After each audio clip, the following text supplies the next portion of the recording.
घंटे में स्वागत है आपका। मैं हूं योगेंद्र, आप देख रहे हैं खास खबर। खास खबर है, बात करेंगे लॉकडाउन फॉर कंप्लीट हो रहा है, आगे क्या?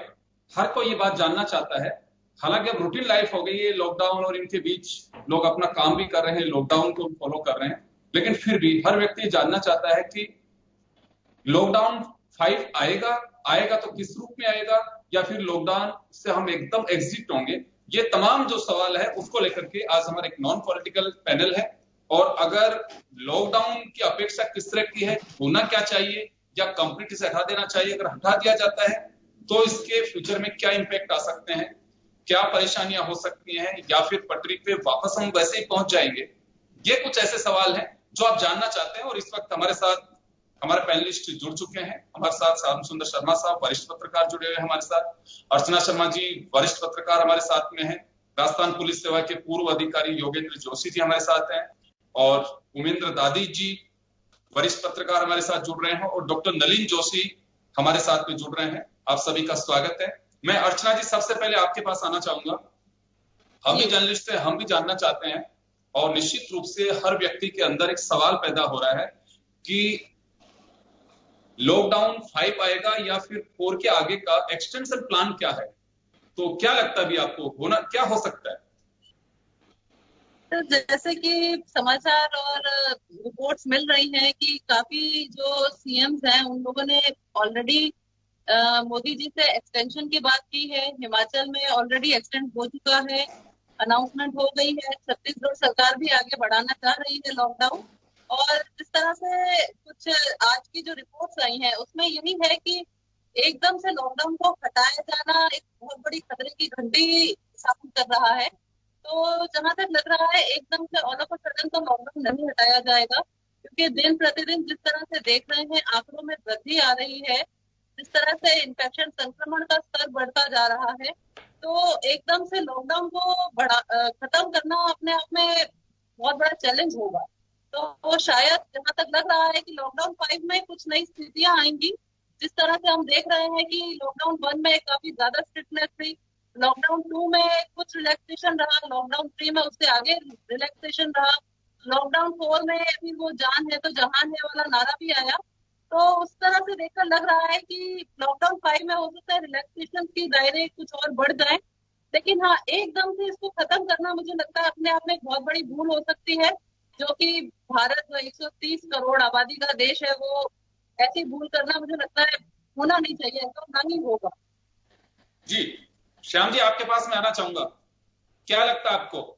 ये बात तो ठीक है कि राज्यों के मुख्यमंत्रियों के साथ में अमित शाह ने बैठक कर ली है वीडियो कॉन्फ्रेंस के जरिए। उसके बाद फीडबैक जो है वो प्रधानमंत्री को दे भी दिया गया है। एक दिन पहले ही कैबिनेट सेक्रेटरी, राज्यों के मुख्य सचिव और वहां पे जो भी अधिकारी, चाहे वो होम से जुड़े हुए हो या मेडिकल से जुड़े हुए हैं, जिनको ऑथराइज किया हुआ था सरकार की ओर से, उनके साथ में वीडियो कॉन्फ्रेंस की है। और मुझे लगता है कि किसी न किसी रिजल्ट पे पहुंच गए होंगे। और जैसे अर्चना जी कह रही हैं, उसी तरह से कुछ फीडबैक इस तरह का भी मिल रहा है कि कुछ राज्य अभी भी और लॉकडाउन को बढ़ाने के पक्ष में है। क्या लगता है आपको, लॉकडाउन बढ़ना तय मान सकते हैं? देखिए योगेंद्र जी, जिस प्रकार की देश की स्थितियां हैं और उसमें कोरोना घटने के बजाय बढ़ने की स्थिति में हो रहा है, और जिस प्रकार से आपके प्रवासी मजदूरों का आवागमन अभी भी जारी है, ऐसी और बहुत तादाद में राजस्थान है, मध्य प्रदेश है, उत्तर प्रदेश है, काफी लोग वहां पहुंच चुके हैं। तो ऐसी स्थिति में लॉकडाउन को समाप्त किया जाना मेरे को लगता संभव नहीं है। प्रधानमंत्री जी से आज गृह मंत्री जी ने पूरी खुलकर के 1.5 घंटे 2 घंटे बातचीत की है। उससे लग रहा है कि कुछ 14 दिन का एक लॉकडाउन और आएगा, 5वां 2 सप्ताह का, जिसमें कि निश्चित रूप से जो अधिकार राज्य सरकारों को दिए हैं उससे तो काफी कुछ सहूलियत हो गई है। अब राज्य सरकारों को तय करना है कि उनके यहाँ उसके जो जोन है, रेड जोन, ऑरेंज जोन और ग्रीन जोन, किस प्रकार से बनाने हैं। अब ये दो जोन हो जाएंगे, एक तो ग्रीन जोन और एक 2 तरह के हो जाएंगे। तो उस हिसाब से मैं मान के चलता हूं कि 1 जून को जो 5वां लॉकडाउन देश में आएगा निश्चित रूप से, क्योंकि जिस प्रकार की स्थितियां दिल्ली की देख लीजिएगा आप, हरियाणा, महाराष्ट्र में जो स्थितियां बनी हुई है और या राजस्थान में जो स्थितियां बनी है, उसे लगता नहीं है कि एकदम से फ्रीनेस होकर के हम कह दें कि हम तो कोरोना फ्री हो गए हैं। लेकिन ये बात सही कि कोरोना के साथ जीवन को जीना पड़ेगा, ये बात तो तय हो गई है। और हमको निश्चित रूप से जो पाबंदियां हमारे सामने है उसको लागू करते हुए, इंडिविजुअल स्तर पर बचाव करते हुए किस प्रकार से हम अर्थव्यवस्था को फिर से पटरी पर लाएं, ये बात तो सही पूरे देश के सामने एक बहुत बड़ी चुनौती बनी भी है। और उस चुनौती को स्वीकार करते प्रधानमंत्री तो अब नहीं करेंगे, मन की बात तो जरूर मेरे को लगता है कि कर सकते हैं वो संडे को जो देशवासियों से जो लेकिन प्लान तो बताना होगा, क्योंकि 31 तारीख की रात 12 बजे तक का आपका लॉकडाउन है। उसके बाद क्या? हर कोई जानना चाहता है कि मैं बिल्कुल खुले में घूम रहा हूं, इसमें तो कोई डाउट नहीं है कि अगर आप जिस जोन से कंटेनमेंट एरिया या रेड जोन में आप हैं तो वहां थोड़ी प्रॉब्लम है, अदरवाइज तो शाम 7 बजे तक तो सब कुछ वैसा ही लग रहा है। आप जब घर पे निकलते हैं, ट्रैफिक को देखते हैं तो लगता है कि बिल्कुल भूल जाते हैं कोरोना जैसा कोई महामारी के बीच से भी हम निकले हैं। लेकिन जैसे मास्क देखते हैं, पड़ोसी के मास्क देखते हैं, तो फिर वापस से लगता है कि हाँ कोरोना है अभी। ये एक आम सोच हमारी बन गई है। जब भीड़ देखते हैं तो लगता है कि अभी कुछ नहीं है, वैसा ही है जो पहले था, भूल भी जाते हैं। लेकिन अभी एक बीच में श्याम जी एक बात कहना चाहूंगा।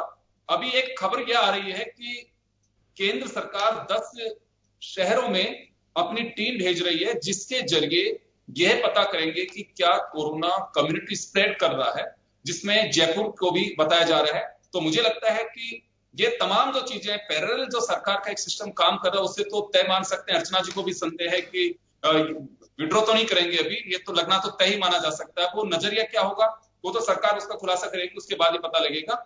चलिए योगेंद्र जोशी साहब के पास में जाना चाहूंगा। जोशी साहब, राजस्थान को लेकर के चीफ सेक्रेटरी के बयान को श्याम सुंदर शर्मा साहब ने भी कोट किया है कि 2 एरिया राजस्थान में हो सकते हैं, रेड, ग्रीन या ऑरेंज, इनको सबको हटा करके नॉन कर्फ्यू या फिर कर्फ्यू। कर्फ्यू होगा तो कर्फ्यू को हम सब जानते हैं, कर्फ्यू में क्या होता है, नॉन कर्फ्यू एरिया। लेकिन दूसरी बात जो निकल करके आ रही है कि केंद्र सरकार टीम भेज रही है और जयपुर भी उसमें से शामिल है कि जहां पे क्या कम्युनिटी स्प्रेड तो नहीं कर रहा है कोरोना। अगर ये हालात हैं तो फिर इसे किस रूप में देखा जाए? चुनौतियां अभी भी खत्म नहीं हुई है, ना मीडिया की खत्म हुई है, ना पुलिस की, ना मेडिकल स्टाफ की, ना सरकारों की। देखिए योगेंद्र जी, ये कोरोना जो है पहले से कम तो हुआ नहीं है, ये बढ़ ही रहा है। दूसरा ये है जो हमारे नागरिक हैं उन्होंने कोरोना के साथ जीना सीख लिया, अब उनको डर ही नहीं लगता है। मैं बाहर जाके देखता हूं बाजार में, तो आप देखिए पीठ से पीठ भिड़ा के खड़े हुए हैं। अब उनको ये पता नहीं है कि भाई तुम्हें दूर खड़ा होना चाहिए, सोशल डिस्टेंसिंग की पालना ही नहीं कर रहे हैं। ऐसी स्थिति है, आप जहां भी चले जाओ मास्क को गले में लटका रखा है उन्होंने, मुंह पे लगाते नहीं है। आप देखिए जहां बात कर रहे हैं तो उसको गले में लटका रखा है, मुंह पे लगाएंगे नहीं। तीसरी बात यह है कि अब पुलिस की जिम्मेदारी पहले से अब इतनी ज्यादा बढ़ जाएगी कि सोशल डिस्टेंसिंग की भी पालना कराए, प्रवासी मजदूरों को एक स्थान से दूसरे स्थान जाने के लिए उनके लॉ एंड ऑर्डर उसको मेंटेन करे। मोहल्लों में अगर कहीं जा रहे हैं डॉक्टर वगैरह नर्सेस चेक करने के लिए, अगर वहां लॉ एंड ऑर्डर की परेशानी होती है तो उसको चेक करें। अब आप देखिए कि दिन भर गाड़ियां चलने लग गई। मैं तो आपको ये बता देना चाहता हूं कि मजा तो ये आ गया लोगों को कि अब जोधपुर जा रहे हैं, कोई उदयपुर जा रहे हैं। मैंने भाई कहां जा रहे हो? कैसा आप 5-7 दिन जरा ससुराल घूम आते हैं। हालत देखिए आप, मतलब मानसिकता देखिए कि लॉकडाउन का जो थोड़ा जो लीलियंसी बढ़ती गई है उसका लोग नाजायज फायदा उठा रहे हैं कि हम वहां हो आते हैं, गाड़ी वहां जा रही है तो हम कोटा हो आते हैं, जयपुर हो आते हैं। ये चीजें जो है ये हमारे यहाँ जो कोरोना को बढ़ाने के लिए कर रहे हैं, इसके अंदर पुलिस क्या कर सकती है बताइए? अब पुलिस की जिम्मेदारी कितनी बढ़ गई? एक्सीडेंट चालू हो गए, एक्सीडेंट्स के मुकदमे चालू हो गए, लोग लूट खसोट मारपीट ये चालू हो गई, मर्डर चालू हो गए। जो पहले जिन चीजों से पुलिस आराम से बैठी हुई थी वो चीजें सारी की सारी बढ़ने लग गई हैं। मैं ये कहना चाहूंगा कि इन सब चीजों को देखते हुए ये जो लॉकडाउन लेकिन सर ये भी ऐसे जोशी साहब जो आप बता रहे हैं ये तो मुझे लगता है कि पार्ट ऑफ पुलिसिंग है। तो ये मुझे लग रहा है कि ये तो इसका साइड इफेक्ट नहीं है कि लॉकडाउन अगर हम खोल रहे हैं तो उसका साइड इफेक्ट नहीं है। ये कह सकते हैं कि काफी राहत थी अब तक, नाकेबंदी की वजह से समझिए या फिर लॉकडाउन की वजह से लोग बाहर नहीं निकल रहे थे, क्राइम बढ़ रहा है, चोरियां शुरू हो चुकी हैं, किसी की बाइक खड़ी है तो चोरी लेकर के निकल लेंगे, किसी के कहां से क्या चोरी हो रही है, बात सही है। लेकिन ये साइड इफेक्ट नहीं कह सकते। ये तो मैं कहूंगा कि जो लोग इतने दिन से बिलों में घुसे हुए थे शायद वो बाहर आ रहे हैं अभी।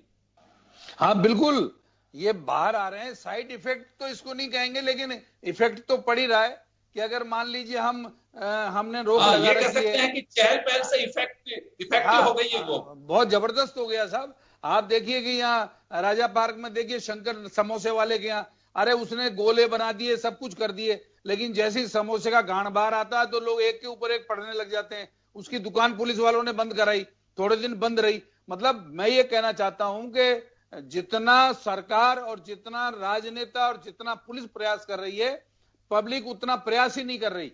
आप देखिए कहीं भी अगर भोजन मिलने लग जाता है, कहीं भी अगर कच्चा सामान मिलने लग जाता है तो एक दूसरे पे गिर के उस सामान को लूट खसोट करने लग जाते हैं। मेरा ये कहने का तात्पर्य है कि अब तो एजुकेशन की आवश्यकता है, चाहे वो पुलिस एजुकेट करे, चाहे सरकार करे, चाहे हमारे टीवी करें। हमारे जब तक अखबारों में भी इस तरह की चीजें आनी चाहिए कि लोगों को एजुकेट किया जाए कि भाई आप 4 कदम दूर खड़े रहो, 5 कदम दूर खड़े रहो, इस तरह की चीजें आनी चाहिए। अब लॉकडाउन खोलने में क्या बचा है? मैं तो देखता हूं कि खुला खुला है, 5वें में भी क्या खोलेंगे, चौथे में खुल गया। मैंने तो किसी को भी अब अपने सुरक्षा दृष्टिकोण से किसी चीज को बंद होते देखा नहीं है। अब तो सब चल रही है। जिसकी दुकानों में कोई बिक्री नहीं होती, ऐसे सामान है, टेबल कुर्सी की दुकान है, ऐसी चीजें जो बिकती नहीं है वो जरूर बंद करे हुए बैठा हुआ है।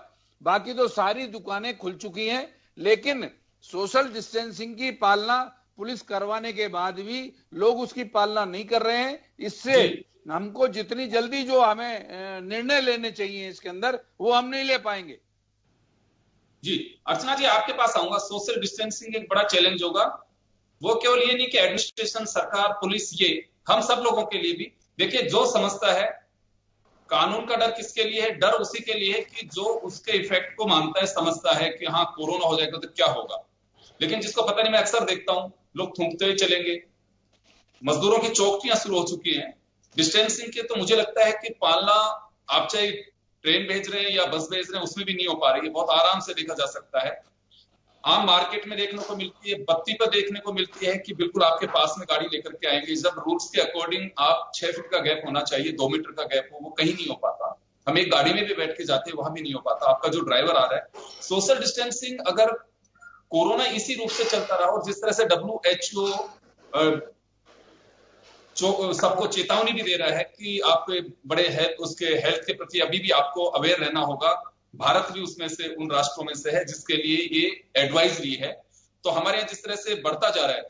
और अभी एक बात और बताना चाहूंगा मैं, रूरल बेल्ट में जब से प्रवासी पहुंच रहे हैं, आप देखिए हम भी लिखते हैं उसको कि सब कोरोना का ब्लास्ट, कोरोना का बम फटा। एक एक जगह 50, 60, 80 जा रहे हैं, उनकी सैंपलिंग हो रही है, तो उसमें से विस्फोटक हालात बनते दिखाई देते हैं।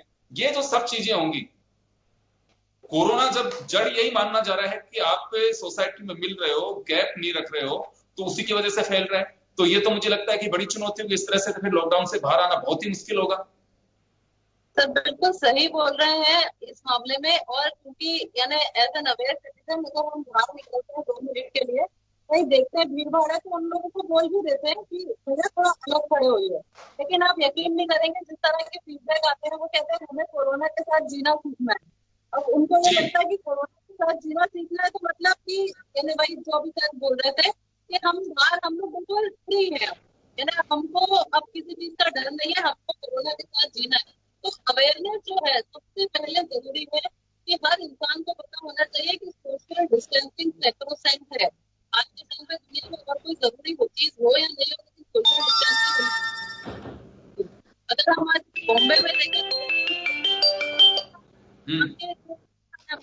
मजदूरों की भीड़ है। अब रेलवे स्टेशन पर छोड़ दीजिए, किसी ग्रोसरी स्टोर पे चले जाइए, ऐसा लगता है कि कितना टाइम पर मार्केट खुला है और लोग वैसे ही आपस में टकराते हुए ही चल रहे हैं। और उसके दबाव अगर आप ATM के बाहर भी देख लीजिए, तो सबसे पहला जो मुद्दा है, अगर हमको लॉकडाउन 5 पीरियड में जाना है तो उसकी गाइडलाइंस को हमको स्ट्रिक्टली इम्प्लीमेंट करना पड़ेगा। क्योंकि हमने अभी तक जो देखा है, लॉकडाउन फर्स्ट में तो फिर भी इम्प्लीमेंटेड था प्रॉपरली, लेकिन लॉकडाउन सेकंड के बाद जो देख रहे हैं हम, कहीं मजदूर दिख रहे हैं बाहर आते हुए, कहीं रेलवे स्टेशन पे भीड़ दिख रही है, कहीं बस स्टॉप पर कुछ ना कुछ अफवाह है, तो लोग इकट्ठे हो रहे हैं।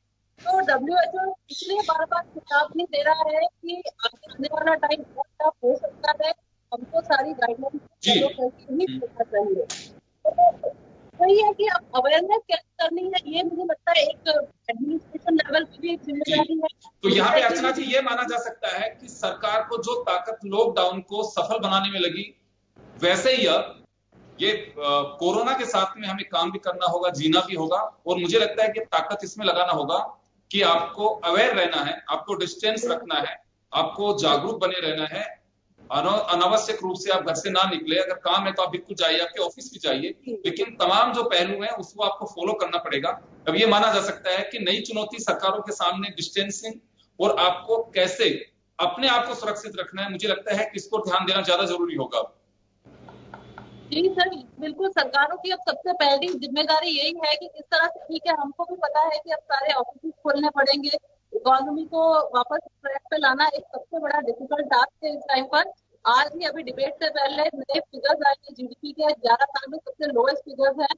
तो अपने आप में की समस्याएं बहुत सारी हैं सामने, और उससे कैसे निदान पाया जाए, इस समस्या से बाहर आने का समाधान भी हमको ही ढूंढना है। कोरोना के साथ रहना है, किस तरह से रहना है, ये भी हमें ढूंढना है। लेकिन साथ में सबसे पहली चीज, अगर हम बाहर जा रहे हैं, हमें कौन कौन से प्रोटोकॉल फॉलो करने हैं, किस तरह से अपने आप को और दूसरों को दोनों को करना है, ये सारी अवेयरनेस इसके लिए हो सकता है लोगों को आपको डंडे की जोर पे करा सकते हो, वो भी करना पड़ेगा। बिकॉज तो अभी समझ नहीं आ रही। जी चलिए, मैं लौटूंगा आपके पास में, श्याम जी के पास में जाना चाहूंगा। मैं श्याम सुंदर जी आपके पास आना चाह रहा हूं। जैसे अर्चना जी भी कह रही हैं, जोशी साहब कह रहे हैं कि एक नई चुनौती जो होगी, ये तो बात सही है कि देखिए संख्या बढ़ती जा रही है। कहाँ 94, 96 थे जब लॉकडाउन शुरू किया, मार्च तक, 31 मार्च तक। आज हम कहाँ पहुंच गए? 1,60,000 को हम क्रॉस कर चुके हैं। और ये जो स्थितियां हैं, अगले 1 दिन 2 दिन कितना टाइम लगेगा? 2.25 लाख होने में टाइम नहीं लगेगा, और ये संख्या लगातार उसी तरह से बढ़ती जा रही है। अगर आंकड़ों के हिसाब से हम इतने डरे हुए थे तो ये तो माना जाना चाहिए कि फिर तो लॉकडाउन को नहीं खोला जा सकता। लेकिन जिस तरह की स्थितियां लग रही हैं उसको देख करके यह भी लगता है कि अब लॉकडाउन भी चलता रहेगा, कोरोना को हम फेस भी करते रहेंगे और काम भी करते रहेंगे। ये मुझे लग रहा है एक संगम होगा अब जीवन जीने का अगले कुछ दिन के लिए, जब तक कोरोना का प्रभाव रहेगा। वैक्सीन का कोई अता पता नहीं है। अभी तो बहुत सारे कंट्री दावा करते हैं कि हम अभी इसकी ट्रायल शुरू करते हैं। मुझे नहीं लगता है कि जो स्थितियां बनती हैं, अभी तो कोई उसकी हिस्ट्री और नेचर को ही नहीं खंगाल पा रहा है कि ये किस तरह के नेचर का वायरस है। कोविड है, लेकिन ये नोबल कोविड जिस तरह वायरस जिस तरह का आया है, इसकी कोई अभी हिस्ट्री नहीं है। तो ऐसे में तो कहना बहुत मुश्किल है कि तुरंत में हमें को वैक्सीन मिल जाएगी। जो लोग वेट कर रहे हैं कि वैक्सीन आएगी उसके बाद ही हम बाहर निकल पाएंगे, वो तो बहुत मुश्किल बात है। वो मुझे लग रहा है कई महीनों इंतजार करना होगा। लेकिन फिर भी अब लॉकडाउन भी है और आपको काम भी करना है और कोरोना को भी फेस करना है। तो ऐसे में जैसे अर्चना जी कह रही हैं, जोशी साहब भी कह रहे हैं, हमें भी लगता है कि डिस्टेंसिंग सरकारों की एक जिम्मेदारी बन गई है। इसका क्या पैमाना हो, हमारे यहाँ बाइक पकड़ने पर किसी के साथ में कोई मारपीट होती है तो तुरंत नेता फोन घुमाते हैं, जोशी साहब बहुत अच्छे से जानते हैं। तो डिस्टेंसिंग के लिए भी अब मुझे लग रहा है एक नई जिम्मेदारी शुरू हो जाएगी। देखिए योगेंद्र जी, ये बात सही है कि राष्ट्रीय आपदा प्रबंधन जो कानून है वो लागू रहे नहीं रहे, इस पर निर्णय होना है। केंद्र को अधिकार रहेगा या राज्य सरकार को दिया जाएगा। तो ये तो बात सही है कि लॉकडाउन 5 आएगा, 14 दिन का आएगा, निश्चित रूप से आएगा। आप मान के चलेगा कि एकदम से फ्रीनेस तो होगी नहीं अभी। और मैं मान के चलता हूँ कि जो स्थितियां आने वाले समय में चुनौतियां हैं, आप देखिए ना तो मॉल खुलेंगे, ना स्कूल खुलेगी, ना कोई सार्वजनिक कार्यक्रम आयोजित होंगे, ना धार्मिक होंगे, ना राजनीतिक होंगे। क्योंकि सरकार भी देखिएगा 30 तारीख को दूसरा साल पूरा करने जा रही है मोदी सरकार, लेकिन सार्वजनिक सिर्फ कार्यक्रम नहीं करेंगे। वो अपने तरीके से जो सोशल मीडिया से और कॉन्फ्रेंसिंग के माध्यम से अपनी सरकार का दूसरा साल तो घोषित करेंगे, लेकिन दूसरे साल में प्रवेश करेगी, लेकिन जो जश्न बनाने की बातें होती है वो नहीं हो पाएगी। ये बात है। आने वाले समय बहुत चुनौतीपूर्ण है, इसलिए पहले कैबिनेट सेक्रेटरी ने राज्य के चीफ सेक्रेटरी से बातचीत की कि क्या स्थिति है, क्या चाहते हो, क्या सुझाव है, पहले लिए। उसके बाद गृह मंत्री जी ने मुख्यमंत्रियों से बातचीत की, उसमें निकल के आया कई मुख्यमंत्री ने कहा कि क्योंकि हमारे यहाँ स्थिति ठीक नहीं है इसलिए हम लॉकडाउन को जारी रखेंगे। तो जब ये दिख रहा है कि 6-7 स्टेट इसके पक्ष में है और इसको लागू करना है होगा, तो केंद्र सरकार निश्चित रूप से बहुत सारी चीजें जो आप कह रहे हैं ना कि कमेटी अलग अलग जगह पर 10 जगह पर जो केंद्र सरकार ने अपनी कमेटी भेज करके परीक्षण करवा रही है कि क्या स्थिति है। ये रिपोर्ट किसी न किसी तरह से पक्ष में आएगी। लेकिन श्याम जी, जो हम बता भी रहे हैं, कैबिनेट सेक्रेटरी की बैठक और अमित शाह की बैठक के बाद में ये तो माना जा सकता है कि से प्रधानमंत्री से मिल चुके, तो खाका तो तैयार हो चुका है कि लॉकडाउन 5 की रूपरेखा क्या होगी। ये तो माना जा सकता है कि वो बिल्कुल उस पर वर्क हो चुका है, अब डिस्क्लोज करना बाकी है, ये तो कहा जा सकता है। देखिए, आज 2 घंटे तक गृह मंत्री जी ने प्रधानमंत्री जी के साथ बातचीत की है, तो 2 बात है। एक तो लॉकडाउन को लेकर के सारी बातचीत तो हुई है कि इस प्रकार से क्या कैसे लागू किया जाए, क्या स्थिति बनेगी, क्या नहीं बनेगी, आर्थिक स्थिति कमजोर है तो कुछ और दिया जाना चाहिए, नहीं दिया जाना चाहिए। आप देखिए, जो प्रवासी मजदूरों का मूवमेंट कब तक हो पाएगा, नहीं हो पाएगा। हमारे यहाँ भी मैं देख रहा था कि 9,99,000 लोग आ गए और चले गए, दोनों चीज हो गई। इसमें देखिए कि 7.5 लाख तो बसों के माध्यम से आए और 1,55,000 ट्रेनों के माध्यम से आए। जो कह रहे थे 158 ट्रेनों का आवागमन राज्य में हुआ है। तो ये कह सकते हैं कि राजस्थान में भी बड़ी तादाद में प्रवासी मजदूर आया है, बाकी जगह भी आया है। तो अभी मैं बताना चाहूंगा, आज जो आंकड़ा है वो शायद 2200 कुछ के आसपास, 2100 कुछ है, मतलब 2000 से तो क्रॉस कर चुके हैं प्रवासी। उनकी बता रहा हूं, अकेले राजस्थान की बात है ये, कि जो आंकड़ा बढ़ता जा रहा है। और इसमें से अभी तक कोई प्रवासी जो आए उनमें से नेगेटिव का फीचर किसी का दिखाई नहीं दे रहा है, क्योंकि ये बहुत कम समय के अंदर भी, उनका तो 14-15 दिन का जो टाइम पीरियड होता है वह भी नहीं हो पा रहा है पूरा।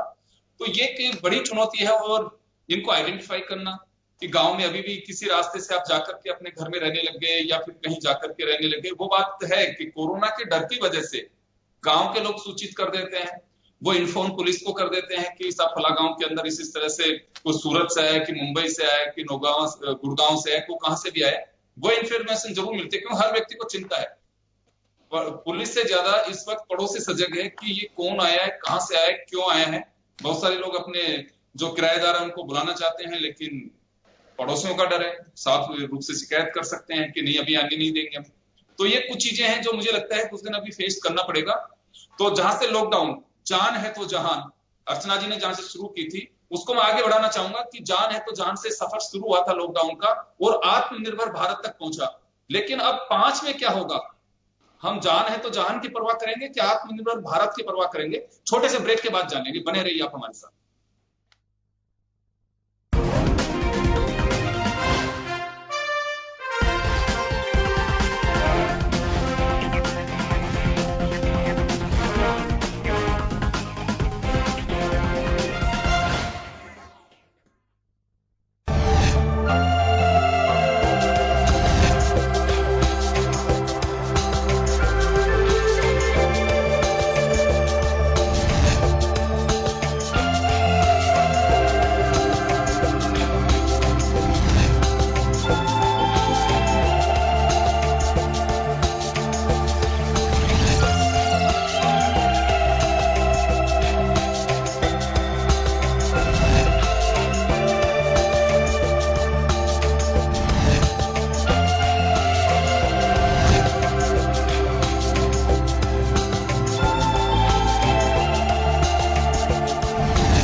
समाज के अंतिम पंक्ति के अंतिम व्यक्ति की खबरें, देश की दिशा और दशा बदलती राजनीति की खबरें,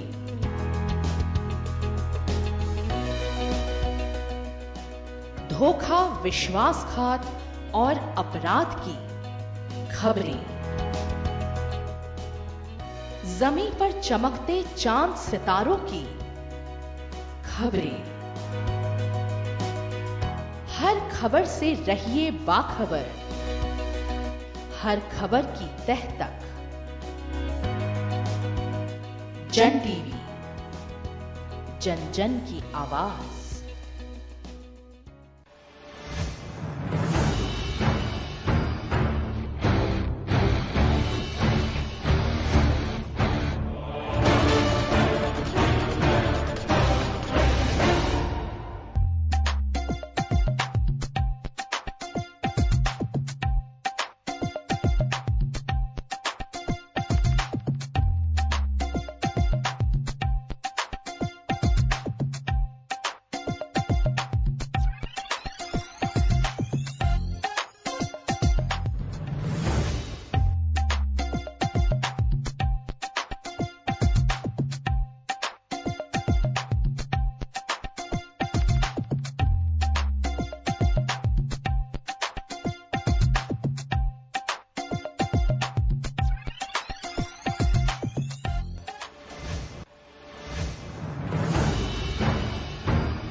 हम पहुंचाते हैं आप तक हर खबर।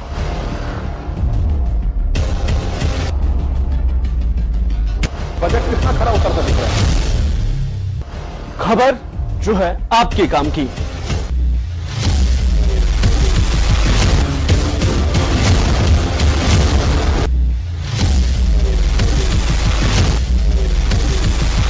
खबरें जो जुड़ी हैं शिक्षा, रोजगार और मनोरंजन से। जन टीवी, जन जन की आवाज।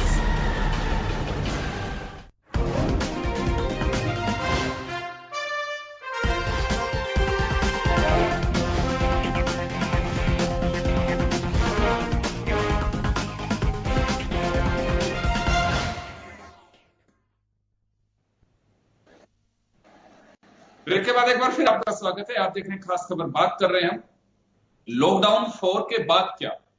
31 मई को लॉकडाउन 4 कंप्लीट हो रहा है, उसके बाद क्या होगा। तो सफर, जैसे मैंने कहा कि 25 मार्च से देश में लॉकडाउन शुरू हुआ था। राजस्थान की बात करें तो 22 से ही शुरू हो चुका था।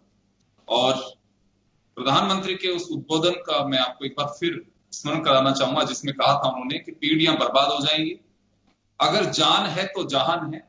और इसी बीच जब बातें उठने लगी कि 2 महीने कंप्लीट कर रहे हैं लॉकडाउन, लोगों की रोजी रोटी का क्या होगा, लोग परेशान हैं, तो आत्मनिर्भर भारत का सफर भी इसी बीच शुरू कराया गया। अब वो कहां जाके रुकेगा, कितना पूरा हो पाएगा, ये तो भविष्य के गर्भ में है, लेकिन सफर शुरू हो रहा है, ऐसा सरकार का दावा है। चलिए मैं एक बार श्याम जी के पास में जाना चाहूंगा। श्याम जी, आपके पास में आना चाह रहा हूं। मोदी साहब के उन अल्फाज पे अगर हम जाना चाहें कि जो पहली बार उन्होंने देश को 8 बजे संबोधित किया था, और उसी वक्त जब बाजारों के अंदर भीड़ उमड़ रही थी और लोगों को लग रहा था कि पता नहीं मोदी साहब क्या करेंगे, तो अगर उस दिशा में जाना चाहें तो वहां तो उस वक्त उस दिन 87 केसेस थे, शायद 96 से 31 मई तक गए थे या 62 थे, ऐसे कुछ मुझे कंफ्यूजन है, लेकिन 100 से नीचे केस थे। ये मार्च की बात कर रहा हूं। अभी तो देश के अंदर 1,65,799 केस हैं, 4,700 से ज्यादा लोगों की मौत हो चुकी है। अगर एक्टिव केस की भी बात करें तो 89,000 से ज्यादा केसेस अभी एक्टिव हैं। तो इस दिशा में तो फिर जान है तो जहान आज भी है, या फिर ये कहें कि जान भी और जहान भी, दोनों को कोरोना के साथ में आपको फ्रेंडली होना ही पड़ेगा। उस दिशा में आगे बढ़ेंगे अब हम। देखिए योगेंद्र जी, ये बात सही कि देश में कोरोना की बीमारी का इलाज तो संभव है ही नहीं, इसलिए हमको आर्ट ऑफ लिविंग के अनुसार इस कोरोना के साथ जीना पड़ेगा। जीने के लिए आपको देखिए, सरकार के भरोसे अगर सारी चीज हो जाएगी ये संभव नहीं है। आम व्यक्ति को जागृत होना पड़ेगा, क्योंकि आम व्यक्ति खुद जागृत रहेगा और खुद का बचाव करेगा तो अपने परिवार का बचाव करेगा, फिर उसके बाद आगे बढ़ेगा। तो जो स्थितियां हैं, निश्चित रूप से हमारे देश में अशिक्षा है, बेरोजगारी है, जिस तरह की स्थितियां जो बनी हुई है उसके अनुसार तो एक बहुत बड़ी चुनौती तो है इस देश के सामने, क्योंकि 135 करोड़ वाला देश, जिसके पास पूरे लोगों के पास रहने के लिए छत नहीं है। आज हम सोशल डिस्टेंसिंग की बात कर रहे हैं, सब कुछ कर रहे हैं, लेकिन आज बड़े शहरों में जाके देख लीजिएगा, एक कमरे में 8 आदमी 10 आदमी रहते हैं, तो कहाँ सोशल डिस्टेंसिंग की बात हो रही है। तो भारत के पास है मजबूरियां, बहुत सारी चीजें भी हैं, हम देश में कुछ करते भी हैं, लेकिन हमारी जो विस्फोटक स्थिति जनसंख्या को लेकर के है, उसके अनुसार इस कोरोना बीमारी को संयमित रखते हुए हम किस प्रकार से अपने जनजीवन को सामान्य बनाएंगे, एक बहुत बड़ी चुनौती इस देश के सामने है। और ये बात सही है, केंद्र और राज्यों के बीच में आपस में तालमेल की कमियां तो रही शुरू से, लेकिन अब क्योंकि प्रधानमंत्री बार बार मुख्यमंत्री और बाकियों से बातचीत करके ये प्रयास तो करते हैं कि मैं अकेला निर्णय नहीं कर रहा हूं, लेकिन पहला जो निर्णय हुआ था, अगर पहला निर्णय करने से पहले सभी से बातचीत कर ली गई होती खुल करके, तो ये जो स्थिति मजदूरों का आवागमन जिस प्रकार से हुआ, सड़कों पर गए और जिस प्रकार से 400 से अधिक मजदूर मर भी गए, और जो स्थितियां बनी हुई आज उनको पर रोजगार देने के लिए हमारे पास साधन नहीं है। अब हम किस प्रकार से रोजगार देंगे? केवल एक ही है कि नरेगा के माध्यम से हम ग्रामीण क्षेत्र में तो रोजगार दे पाएंगे, लेकिन शहरी क्षेत्र में हम नहीं दे पा रहे हैं। नहीं, तो एक बहुत लेकिन बड़ा... क्या माना जाए श्याम जी, मैं ये जानना चाह रहा हूं कि चलिए सरकार का पार्ट है कि वो आगे क्या करना चाह रही है, लेकिन मैं ये जानना चाह रहा हूं आपसे एज ए जर्नलिस्ट कि उसमें गौर करिए कि जब प्रधानमंत्री ने पहले स्पीच दी थी, देश को रात को 8 बजे संबोधित किया था, तब जो कहा था कि जान है तो जहान है, अगर जान बचेगी तो सब कुछ होगा, नहीं तो पीढ़ियां तबाह हो जाएंगी। आपको ध्यान लेकर आऊंगा मैं उस वक्त। हाँ बिल्कुल बिल्कुल कहा। फिर रिपीट किया था उन्होंने कि गौर से सुनिए कि पीढ़ियां तबाह हो जाएंगी। अगर वह स्थिति थी जिस दिन तक सो भी नहीं पहुंचे थे हम, जब हमें तबाही नजर आ रही थी, तो फिर तो आज तो बड़ी भयावह स्थिति है। क्योंकि 1,65,000 आज के दिन में हमारे, चले 89,000 अगर एक्टिव केसेस की बात करें, जिसमें से 71,000 के आसपास रिकवर भी कर चुके हैं लोग, 4700 से ज्यादा लोग दिवंगत हो चुके हैं, डेथ हो गई उनकी। तो ऐसी पोजीशन में फिर हम रिस्क कैसे उठा सकते हैं? या तो फिर कुछ सिस्टम इस तरह का होता है कि जब कोरोना का इस तरह की स्थितियां बनती हैं, सोसाइटी कम्युनिटी स्प्रेड की पोजीशन में जब आ जाता है, तो ठीक है, आपको उसी के साथ में जीना होगा और तमाम जो चीजें हैं उनको आपको ख्याल रखना होगा। डिस्टेंसिंग का ध्यान रखिए, हाथ समय समय पे आप सैनिटाइज करिए या फिर आप उनको धोते रहिए। ये तमाम चीजें हैं, ये तो हम बहुत दिन से देख रहे हैं। लेकिन प्लान क्या होगा? क्या वास्तव में जान और जहान और कोरोना तीनों का संगम बना रहेगा? देखिए, देश में जिस तरह के हालात हैं, हम उस स्थिति में, देखिए जो जांच है, अमेरिका की जैसे जांच नहीं कर सकते। हमारे यहाँ जांच की संख्या भी 1 लाख तक पहुंचाने की बात हो रही है, वहाँ 2 करोड़ की जांच करने की बात करता है अमेरिका। तो हमारे पास साधन भी नहीं है, लोगों को हम इलाज देने की स्थिति में भी नहीं है। आज तक देखिए, राजस्थान कह रहा था कि हम मशीन लगा देंगे, हम 25,000 जांच तक कर देंगे। क्या जांच स्थिति में आए? कि अब तो हमने परिवर्तन भी कर दिया है कि क्वारंटाइन का टाइम भी कम कर दिया है, अस्पताल में भर्ती होने का समय भी कम कर दिया है। फिर हम जांच भी नहीं कर रहे हैं, उनको भेज भी रहे हैं कि हाँ घर पे जाकर के वो एटमॉस्फेयर ठीक में रहेगा और जल्दी ठीक हो जाएगा। परिवर्तन किया है। लेकिन देखिए, डॉक्टर्स का कहना है कि आने वाले समय में निश्चित रूप से हिंदुस्तान में जो आज स्थिति है वो 14 दिन बाद दुगनी से चौगनी हो जाएगी, 5 लाख की संख्या जा सकती है। इसलिए संख्या बढ़ेगी निश्चित रूप से, संख्या कम होने वाली नहीं है। जो मजदूर आ गए हैं और जिसकी जांच अभी तक ग्रामीण क्षेत्रों में जांच करने की स्थिति नहीं बन पा रही है, तो हम कैसे कह सकते हैं कि हमारे कोरोना के कितने केसेस अभी सामने आ गए? अब देखिएगा, झालरापाटन जो पूर्व मुख्यमंत्री वसुंधरा राजे का है, वहां एक दिन में 131 आए, रिपोर्टिंग दूसरे दिन हुई। अभी और भी वहां स्थिति खराब है। तो मैं कह सकता हूं कि जिस प्रकार से प्रवासी राजस्थानी ग्रामीण क्षेत्रों में पहुंच गए हैं, यही वजह है कि 10 शहरों के अंदर गवर्नमेंट ऑफ इंडिया की टीम जा रही है। हेल्थ के जो ऑफिसर्स हैं वह भी जाएंगे और वो ये जानना यही चाह रहे हैं कि कम्युनिटी स्प्रेड तो नहीं कर रहा है। 10 शहरों में से जयपुर भी चुना है। और ये जो बात आप बता रहे हैं कि इस तरह से आ रहे हैं, जैसे हम भी लिखते हैं मीडिया के नाते कि वहां कोरोना बम फटा, ये किया, कहीं पे 60 आ रहे हैं एक साथ, कहीं पे 50 आ रहे हैं, कहीं पे 24 आ रहे हैं, एक साथ जो आ रहे हैं, बल्क में कह सकते हैं इसको। उसकी सबसे बड़ी वजह जो मुझे लग रहा है, आप लोगों को भी लगता होगा, कि ये प्रवासी जो पहुंच रहे हैं, और प्रवासी पहुंच रहे हैं, कौन संक्रमित होकर चल रहा है उस झुंड के अंदर, एक दो तो आ नहीं रहेंगे और पूरे उसमें चल रहे हैं। उनको भी लगता है कि साथ चलेंगे तो शायद सफर ज्यादा सहज और आराम से कट जाएगा। तो यह एक बड़ी वजह है। आप बस करके लेके आ रहे हैं, सरकार की सुविधाएं हैं, उसके साथ साथ अपनी खुद की सुविधाएं भी लोग अपने स्तर पे जुटा रहे हैं कि बस कर ली 40 लोगों ने। अब 40 लोग जब बस में 3 बैठ करके आएंगे, अगर उसी बस में 2 कोरोना पॉजिटिव भी है, तो मुझे लगता है कि जो कोरोना का नेचर दिख रहा है उस हिसाब से तो पूरी बस हो गई आपकी। 41 के 41 लोग कोरोना पॉजिटिव हो जाएंगे, क्योंकि वो रास्ते में भी उतरेंगे, उससे मिलते हुए चलेंगे भी, कहीं पे बात भी कर रहे होंगे, कोई किसी बस से, क्योंकि डिस्टेंस ही नहीं है उनके बीच में। तो ऐसी पोजीशन में तो बड़ी मुश्किलें होंगी। मैं जोशी साहब के पास में जाना चाहूंगा। जोशी साहब, चलिए शहरों को अंदर तो आपने नाकेबंदी करके और ट्रेसिंग भी कर दी, कौन कहां, गांव की क्या स्थिति होगी? गांव में पुलिस तंत्र पहले से ही नाकेबंदी अगर 4 दिशाओं में कर दी, तो आपके पास में जाप्ता ही नहीं है इतना। अभी वहां ये हो रहा है, उदाहरण के तौर पर एक गांव या एक ढाणी में अगर कोरोना पॉजिटिव मिलता है तो 1 किलोमीटर के दायरे के सारे रास्ते बंद कर दिए जाते हैं। देखो योगेंद्र जी, कच्ची बस्तियां जो मैं जानता हूं, जैसे जयपुर के टीला नंबर 1, 2, 3, 4, ऐसे ग्रामीण क्षेत्र के जो इलाके हैं, मिडिल क्लास जो परिवार हैं, उनसे ज्यादा वो ज्यादा समझदार हैं। अगर उस ग्रामीण इलाके में कोई बाहर से आता है तो उसको बाहर स्कूल में ठहराते हैं, वो कोई गांव में नहीं घुसने देते हैं। इसी तरह से कच्ची बस्ती में मैंने पूछा हरिजन से, मैंने कहा भाई क्या बात है, तुम्हारे यहाँ कोई आया कि नहीं आया? कि साहब एक SMS का हरिजन मिला था, वो भी अब नेगेटिव निकला है, लेकिन अब हम किसी को घुसने नहीं देते हैं।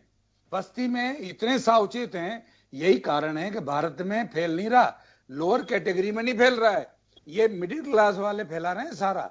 मैं देखा कल सब्जी की दुकान पे तो सब्जी में टमाटर ही टमाटर छांट रहे हैं, वो ये टमाटर छांटेंगे और उनको कह रहे हैं कि आप लोग दूर खड़े रहो, तो दूर खड़े नहीं हो रहे, एक दूसरे के धक्का मुक्की करके सामान खरीद रहे हैं। मैं दूर खड़ा होकर के बोल रहा हूँ कि भाई आप ये क्या कर रहे हैं, आप दूर खड़े हो, तो साहब वो तैयार नहीं है। तो मैं आपको बताना चाहूंगा कि ज्यादातर जितने भी कोरोना वायरस हैं वो सारे के सारे मिडिल क्लास वाले ज्यादा फैलाते हैं, इनसे ज्यादा समझदार तो अपने लोअर क्लास वाले हैं। और आप देखिए जितने भी प्रवासी भारतीय इधर से उधर गए, उन्होंने अभी उतना नहीं फैलाया है जितना हम लोग फैला के बैठे हैं। वो लोग तो उनकी शारीरिक क्षमता भी ज्यादा है, उनकी ताकत ज्यादा है शरीर में, और जो हम लोग हैं ना बीमार भी ज्यादा रहते हैं, और वहाँ सब्जी की दुकान में एक दूसरे से भिड़ के सब्जियां भी खरीदने को तैयार है।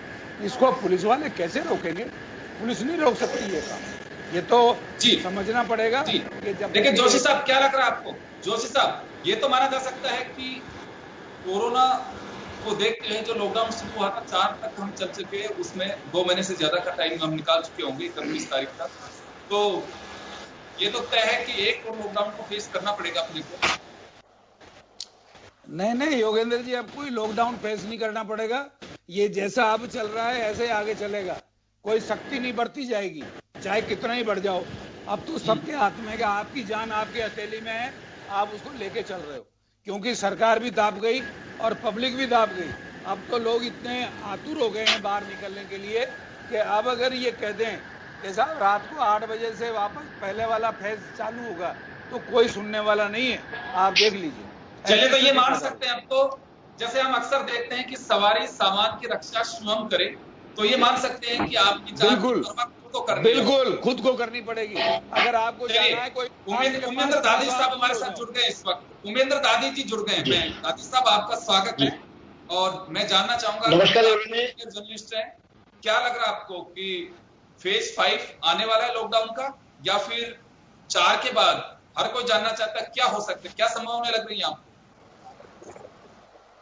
देखिए योगेंद्र जी, यहाँ सबसे पहले तो मैं प्रशासन और सरकार को इस बात के लिए धन्यवाद देना चाहूंगा कि उन्होंने बहुत ही मुस्तैदी के साथ में काम किया है, चाहे सरकार राज्य की हो या केंद्र की हो।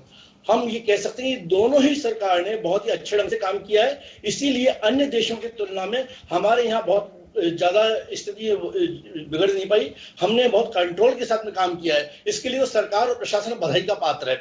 और ये भी हमने देखा है कि लॉकडाउन के बाद में जनता में एक अवेयरनेस आ गई है, जनता में जागृति भी आई है। वो लॉकडाउन कोरोना के साथ में जीने की आदत सी लोगों ने डाल ली है।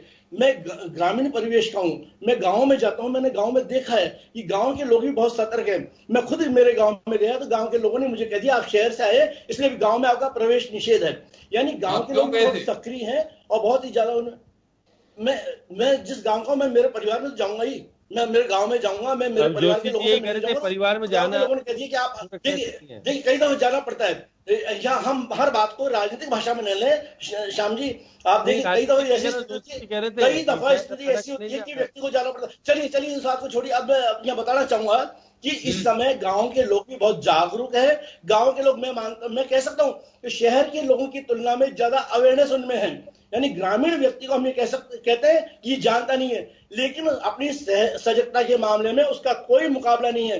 आज जो सरकार ने, जो प्रशासन ने जो काम किया है उसके लिए जितनी बड़ाई की जाए कम है। अब यदि हम मीन में निकालेंगे कि साहब ये कमी रह गई वो कमी रह गई, तो देखिए इतना बड़ा देश है, 135 करोड़ की जनसंख्या का देश है। तो उमेंद्र जी, कमी कोई नहीं निकाल रहा। अपना जो पैनल है, इस नॉन पॉलिटिकल पैनल है, आप 3 जर्नलिस्ट है मेरे साथ, एक पुलिस ऑफिसर साथ में है, कोई किसी की कमी नहीं निकाल रहा। मैंने सामान्य बात कही है, हम अपने विचार व्यक्त कर रहे हैं। हम जानना चाहते हैं कि लॉकडाउन 4 के बाद क्या, 31 मार्च की रात 12 बजे लॉकडाउन 4 कंप्लीट होगा तो उसके बाद होगा क्या? घर में आपसे भी बच्चे पूछते होंगे कि पापा आगे क्या? योगेंद्र जी, निवेदन यही करना चाहूंगा कि देश की जनता ने कोरोना के साथ में जीने की आदत डाल दी। ये देखिए लंबा चलेगा प्रोसीजर। अब हमें क्या है कि इसके साथ में अपनी सेफ्टी को ध्यान में रखे काम करना। देखिए देश कभी रुक नहीं सकता, काम कभी रुक नहीं सकते, और देश तो चलेगा, और देश चलेगा तो हमें अपनी सावधानी रखनी होगी। और अब सावधानी बरतने के लिए हमको खुद को सावचेत होना पड़ेगा। यदि हम सावचेत नहीं होंगे, अब हम ये कहते हैं कि सब कुछ प्रशासन पे छोड़ दें, सब कुछ सरकार पे छोड़ दें, तो ये संभव नहीं है। अब लोगों को जागरूक होना पड़ेगा। देखो, लॉकडाउन ज्यादा समय तक नहीं चलाना चाहिए, क्योंकि इससे जो हमारी व्यवस्था है उनमें कई प्रभाव पड़ा है। जो रोज कमाने वाले हैं, रोज खाने वाले हैं, वो लोग भी प्रभावित हैं। अब आवश्यकता इस बात की है कि हम लॉकडाउन के ये जो कोरोना की स्थिति, इसके सामने जीना सीखें और अपने आप को इस लायक बनाएं कि जो स्थिति हम उसको फेस करेंगे। और ये नहीं, इस देखिए, ये अभी लंबा प्रोसीजर है, लंबे समय तक ये चीज चलेगी, इसलिए हमें इन सब बातों को देखना है कि ये महामारी है, विश्वव्यापी महामारी है, और ये इसका निदान कब होगा, कैसे होगा, ये तो एक लंबा प्रोसीजर है।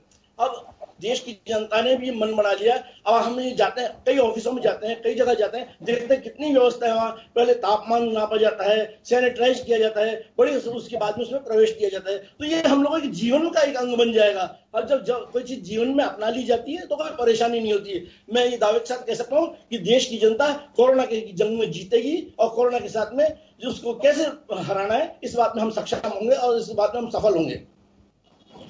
तो चलिए, तभी आत्मनिर्भर होगा भारत।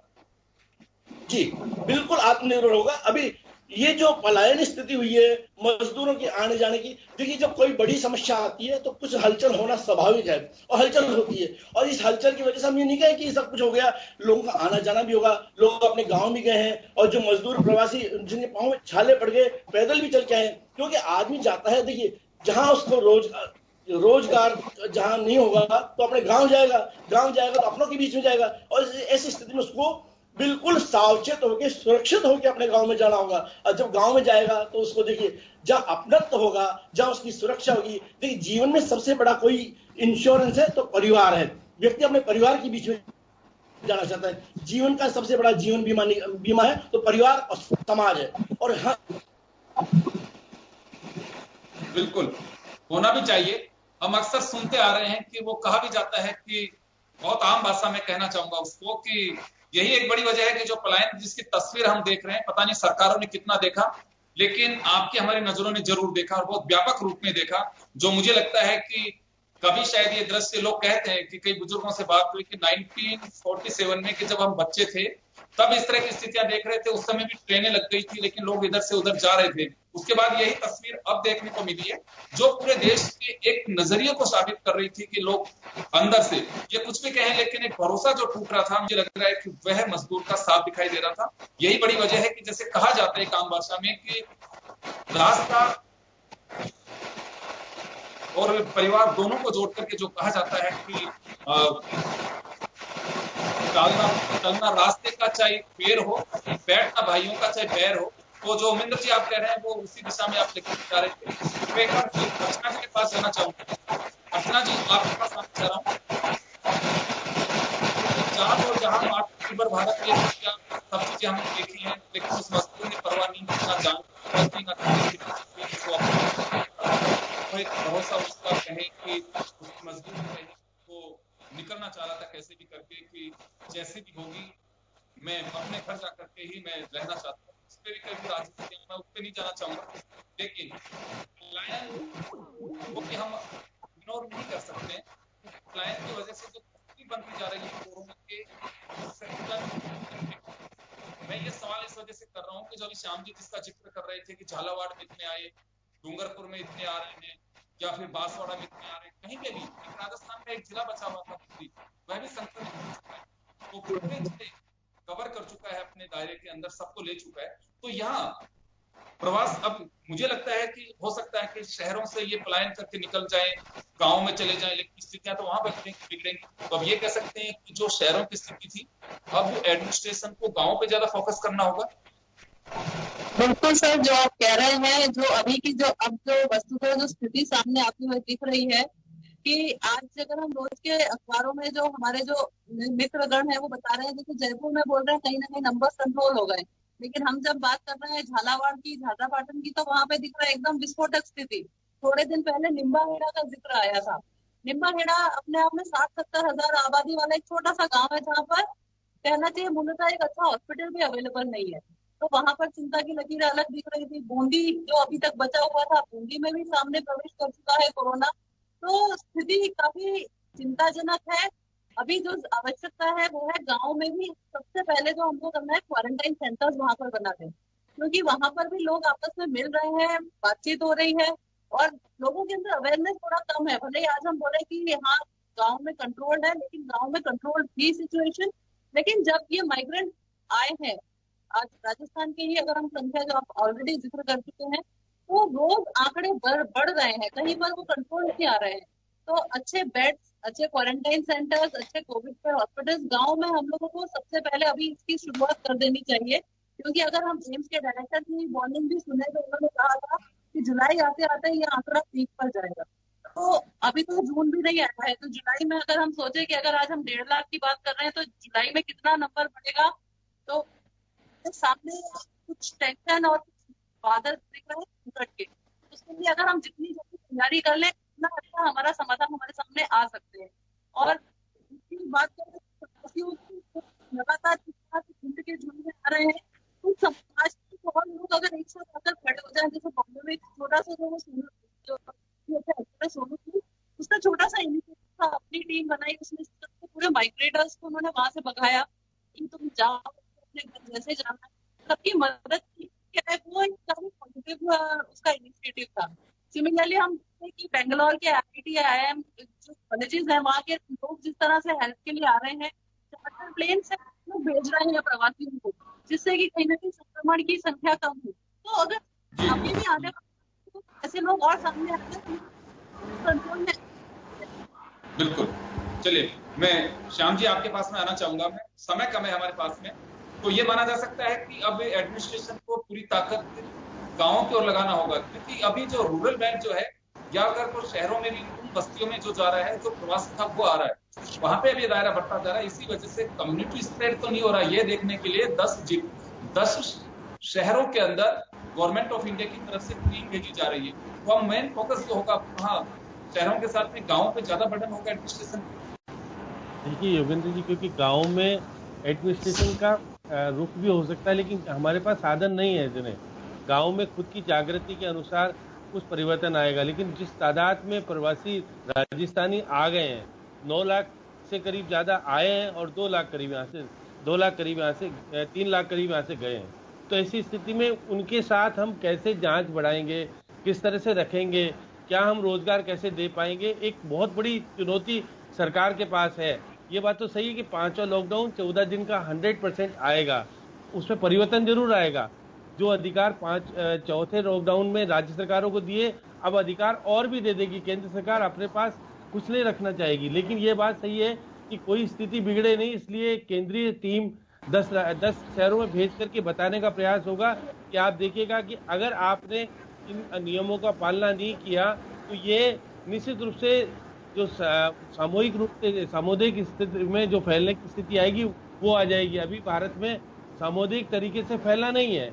यही कारण है कि हम अभी तक 1,65,000 करीब आ पाए हैं, लेकिन आने वाले समय में निश्चित रूप से ये बढ़ेगा तेजी से, और हम उसकी जांच का दायरा कितना बढ़ा पाएंगे, कैसे कर पाएंगे, ये एक बहुत बड़ी देश के सामने चुनौती है। और इसके अंदर हम लिविंग और आर्ट के अनुसार हमको इसके साथ में जीना पड़ेगा, और हमारी सुरक्षा खुद को खुद के आधार पर करनी पड़ेगी। मास्क लगाना पड़ेगा, सोशल डिस्टेंसिंग खुद को रखनी पड़ेगी। ये कोई कहने वाला नहीं है। जोशी साहब के पास जाना चाहूंगा, जोशी साहब के पास जाना चाहूंगा, जोशी जी के पास जाना चाहूंगा। जोशी साहब, क्या है एक्सपीरियंस, क्या कहता आपका? अब क्योंकि ये जो फैल रहा है निश्चित रूप से गाँव से या कस्बों से या कहें कि सेमी सिटी जो है उनसे गए होंगे, अगर बड़े शहरों से भी जा सकते हैं तो खासकर उन बस्तियों से लोग गए, जो आ रहे हैं वो लोग अभी फोकस वहां करना होगा। और ये कहाँ कौन कैसे आ रहा है, तो मुझे लग रहा है तो बहुत ज्यादा उलझन होगी। अभी एक तरफ हम खोलने जा रहे हैं क्योंकि लोगों को अब लगने भी लग गया है कि काम भी शुरू होना चाहिए, तो एक दोहरा चैलेंज होगा एडमिनिस्ट्रेशन के सामने, बड़ी चुनौती होगी कि आपको लोगों को एजुकेट भी करना है, आपको समझाना भी है, और उसके साथ साथ आपको अपनी दिनचर्याओं को भी रूटीन में लेके आना है। तो ये सब कुछ कैसे कर पाएंगे? देखिए योगेंद्र जी, जो गांव हैं और जो कच्ची बस्तियां हैं, उन्होंने अपने नियम बना रखे हैं। अगर उसके अनुसार चलते रहे तब तो ये स्प्रेड नहीं करेगा। और अगर गांव के अंदर चला गया या कच्ची बस्ती में चला गया, जैसे धारावी में वहां बंबई में गया है, घुस गया अंदर, तो अब वो काबू में नहीं आ रहा। इसी प्रकार से हमारे राज्य में भी अगर गांव के अंदर जिस तरह से गांव वालों ने रोक लगा रखी है कि बाहर वाला आता नहीं है, आने नहीं देते, पता लग जाता है तो उसको चेक कराते हैं, और इसी तरह से बस्ती में, तब तो ये ठीक चलेगा। क्योंकि जो शहर के लोग हैं वो बिल्कुल लापरवाह है, शहर वाले कोई कोऑपरेट नहीं कर रहे, ये तो एक दूसरे से कंधा भिड़ा के चलने की कोशिश करते हैं। आज भी वही स्थिति है और ये अस्पतालों में भर्ती हो रहे हैं और इन्हीं में से मर रहे हैं। कोई गांव वाला नहीं मर रहा, कोई प्रवासी भारतीय नहीं मर रहा इस कोरोना से, और इनमें क्षमता ज्यादा है। इसलिए मेरा कहने का तात्पर्य है कि ये जो पीरियड मिला है, इस पीरियड के अंदर ये व्यवस्था कर लेनी चाहिए कि क्वारंटाइन रखने के लिए व्यवस्था कर लेनी चाहिए, अस्पतालों को कर लेना चाहिए, डॉक्टरों की व्यवस्था कर लेनी चाहिए, पीपीई किट, मास्क, सैनिटाइजर, इन सब की व्यवस्था करनी चाहिए। लेकिन लोगों को एजुकेट करना जरूरी है, ये आवश्यक है और ये हमारे टीवी चैनल के माध्यम से किया जा सकता है, अखबारों के माध्यम से किया जा सकता है। बिल्कुल। उमेंद्र जी, एक आखिरी सवाल है आपसे मेरा। चैलेंजेस बहुत सारे हैं और चुनौती, हर एक तरह की चुनौती एडमिनिस्ट्रेशन के सामने भी, हमारे सामने भी, आम पब्लिक जो है उसके सामने भी है। उसके सामने ये चुनौती है कि मुझे कोरोना से भी निपटना है और दिनचर्या को भी पटरी पे लेके आना है। तो ऐसे में क्या लगता है आपको कि जो लॉकडाउन 5 अगर आ रहा है तो उसमें ऐसा क्या हो सकता है कि दोनों चीजें साथ में चला सके? किस तरह का हो सकता है, क्या संभावना लगती है आपको? देखिए योगेंद्र जी, अब जो सब कुछ बात होगी केवल बचाव पे होगी। लोगों को सावचेत करने की आवश्यकता है, लोगों को बताना है कि देखिए जो चीज है इसमें आप अपने आप को कैसे बचा सकते हैं। और मैं मानता हूँ कि ये जो अभी तक का जो लॉकडाउन का हमें फायदा मिला, तो ये हम लोग सब इस मामले में प्रिपेयर हो गए। हम लोग ये समझ गए कि हमें इस लड़ाई को कैसे लड़ना है। देखिए इस समय में एक बात हम बताना चाहूंगा कि जितने भी सामाजिक संगठनों ने सैनिटाइज दिए हैं, मास्क दिए हैं, इस प्रकार की चीज, यानी लोगों में जन जागृति आई है और इस जन जागृति की वजह से मुझे उम्मीद है और मैं मानता हूं कि हम चाहे कितने भी ये लंबी लड़ाई चले, हम इसको जीतेंगे और इस जंग में भारत कामयाब होगा। अब लोगों का मन, लोगों के दिमाग में समझ आ गई है इस जंग को हमें कैसे जीतना है, सावधानी के साथ में जीतना है, और जितना हम सावधान रहेंगे तभी हम सफल होंगे। जैसे कि अभी योगेंद्र जोशी जी कह रहे थे कि अब गाँव के लोग ज्यादा सक्षम है और ज्यादा अवेयरनेस उनमें आ गई है। जितने भी सही, मैं इस बात से सहमत हूं कि कच्ची बस्तियों के लोग जिस प्रकार के ज्यादा जो संख्या बढ़ी है, इसी प्रकार की संख्या बढ़ी है गांव से। देखिए आप अभी भी हमारे गांव में इतनी संख्या नहीं है जितनी शहरी क्षेत्रों में है। इसलिए आवश्यकता इस बात की है कि हम इस बात का अलग जगह कि हर व्यक्ति इसमें जागृत हो, अपने आप को बचाए, देश को बचाए, हम लोग सावधान हो। हमें देखना होगा कि हम बिल्कुल अब यही सावधानी के साथ में सावधान रहना है आपको, और सावधानी हटी दुर्घटना घटी, वही स्थिति आप होगी। अगर आप अवेयर नहीं है, अगर आप सावधान नहीं है तो आप मुश्किल में पड़ सकते हैं और खुद का ध्यान रखना होगा, अपनों का ध्यान रखना होगा। तो मुझे लगता है कि ये दौर इसी तरह से चलेगा और एक लिमिट होती है। मुझे लगता है कि सरकारों की भी अपनी यही वजह है कि अभी जो प्राइवेट लैब्स हैं उनको फ्री भी कर दिया गया है कि आप 4500 रुपए तक या उससे ऊपर जो भी एक खुली वो दे दी है कि आप जांच के लिए इतना पैसा ले सकते हैं। तो चलिए, अब इंतजार होगा सभी का, अपने अपने विचार हैं जो आप लोग अपने एक नजरिए से, एक एक्सपीरियंस के आधार पे हमारे दर्शकों को बता सकते हैं कि लॉकडाउन 4 कंप्लीट होने जा रहा है, उसके बाद क्या होगा, किस तरह का लॉकडाउन हो सकता है, क्या संभावनाएं हो सकती हैं। उन तमाम पहलुओं को हमने छूने की कोशिश की है, लेकिन इंतजार आपकी तरह हमारे को भी है कि लॉकडाउन 5 का रूप क्या होगा। तो फिलहाल हमारे जो अतिथि हैं उनके नजरिए से हम देखें तो ये तो तय है कि लॉकडाउन 5 का आपको सामना करना ही होगा, लेकिन रूप का इंतजार आपकी तरह हमारे को भी है, जो सरकार ही क्लियर कर पाएगी। बहुत बहुत शुक्रिया आप सभी का। खास खबर में इतना ही, दीजिए इजाजत, नमस्कार।